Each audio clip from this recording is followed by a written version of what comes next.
dengan INC 1023-076 dari kelas 2B.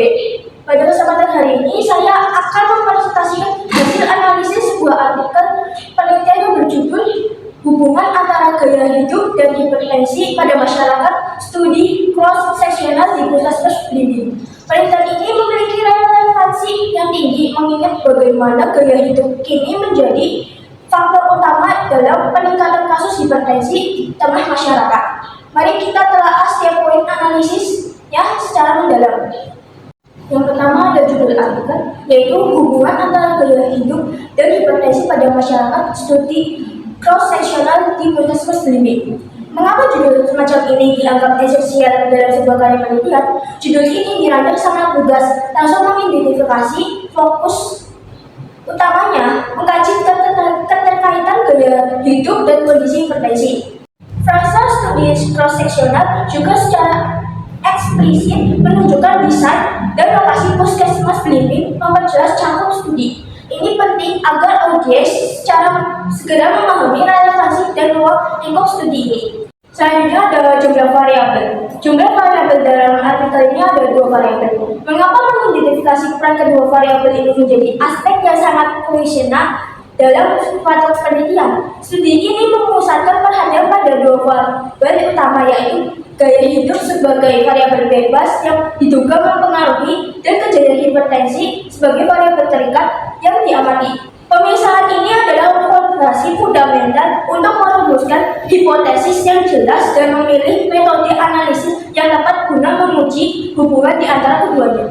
Selanjutnya ada variabel. Yang pertama, variabel bebas atau independen. Gaya hidup diukur melalui kuesioner yang mencakup aktivitas fisik, pola makan, pola tidur, dan kebiasaan merokok. Bagaimana cara mengukur melalui kuesioner ini mampu memberikan gambaran yang komprehensif. Variabel gaya hidup diukur secara terperinci menggunakan kuesioner khusus, menggali informasi mengenai aktivitas fisik, pola makan, pola tidur, dan kebiasaan merokok. Pengukuran ini vital karena kemungkinan pengumpulan data menyeluruh langsung dari responden yang komponennya telah terbukti relevan dengan resiko hipertensi. Yang kedua ada variabel terikat atau dependent. Kejadian hipertensi didiagnosis berdasarkan catatan medis pasien di Puskesmas Belimbing.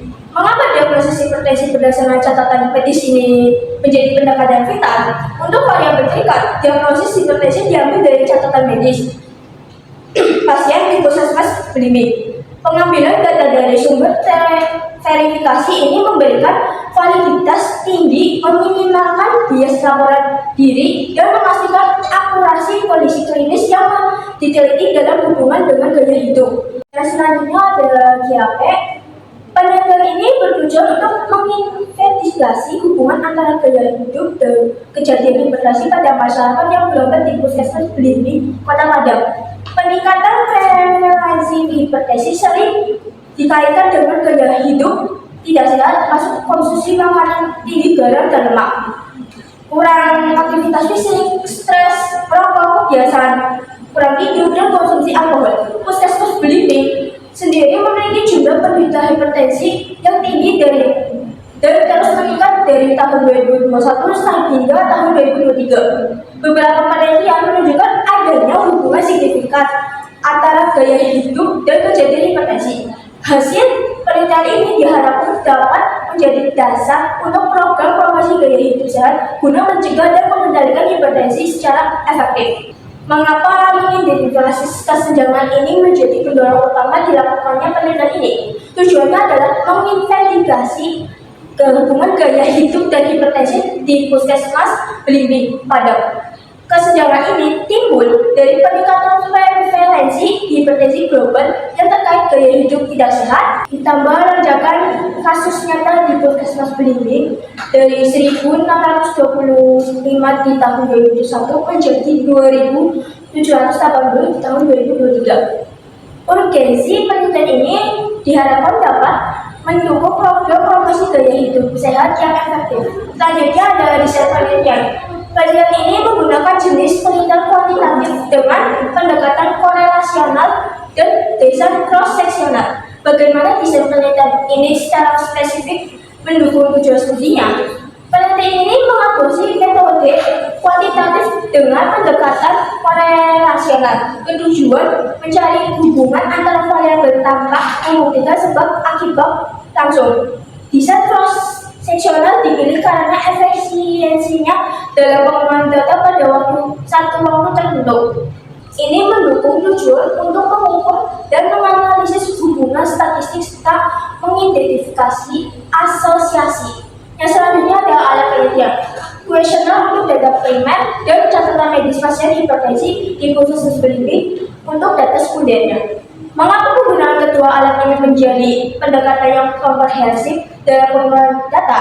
Penelitian ini menggunakan kuesioner untuk data primer mengenai gaya hidup dan catatan medis pasien hipertensi dari proses screening sebagai data sekunder. Kombinasi ini penting untuk memastikan kelengkapan dan validitas data, mengurangi bias bela diri, serta memberikan dasar yang akurat untuk diagnosa klinis. Yang selanjutnya ada sampel. Sampel dari jurnal artikel ini adalah pasien yang berkunjung ke puskesmas screening dan memenuhi kriteria inklusi. Mengapa penentuan karakteristik sampel ini menjadi perhatian utama? Penelitian ini melibatkan pasien yang berkunjung ke puskesmas screening yang dipilih karena memenuhi kriteria inklusi tertentu. Penentuan sampel yang tepat ini krusial untuk memastikan bahwa data yang dikumpulkan relevan dengan tujuan penelitian dan dapat meminimalkan faktor-faktor penggangguan validitas hasil. Yang selanjutnya adalah besar sampel. Besar sampel pada artikel jurnal ini adalah 95% responden ditunjukkan menggunakan rumus Shelfing dengan tingkat kelonggaran 10%. Mengapa penentuan ukuran sampel ini memiliki signifikasi yang begitu besar? Jumlah 95 responden ini dihitung secara matematis menggunakan rumus Shelfing dengan tingkat kelonggaran 10%. Ini penting untuk memastikan sampel representatif dari populasi yang lebih besar serta memiliki kekuatan statistik yang memadai agar hasil penelitian dapat digeneralisasikan. Yang selanjutnya adalah skala ukur, yaitu hanya ada kategori di analisis teori, yaitu ada yang pertama gaya hidup sehat atau tidak sehat, 2 hipertensi ya atau tidak, 3 merokok, 4 aktivitas fisik, 5 pola makan, 6 pola tidur, 7 usia responden, 8 pendidikan responden, dan 9 pekerjaan responden. Mengapa semua variabel diubah menjadi data kategori dalam analisis ini? Dalam penelitian ini, semua variabel baik gaya hidup, hipertensi maupun demografi diperlakukan sebagai skala kategori, dikelompokkan ke dalam kategori tertentu. Pemilihan ini fundamental karena uji statistik yang digunakan adalah uji chi-square. Memang dirancang khusus untuk menganalisis data kategori. Pendekatan ini menyederhanakan interpretasi dan membantu mengidentifikasi asosiasi signifikan antara kategori gaya hidup dengan kejadian hipertensi. Selanjutnya ada statistik univariat dan bivariat. Yang pertama univariat. Dari 90 responden di proses screening, pada 60% menderita hipertensi dengan 62% diantaranya memiliki gaya hidup sehat dan sisanya 37,9% bergaya hidup tidak sehat. Meskipun ada pola makan yang cenderung tidak sehat pada sebagian besar responden. Yang kedua ada bivariat. Uji statistik chi-square dengan tingkat kepercayaan 95% untuk mengetahui hubungan antara gaya hidup dan kejadian hipertensi. Hasil uji statistik menunjukkan terdapat hubungan yang signifikan antara gaya hidup dengan kejadian hipertensi. P-value 0,0001.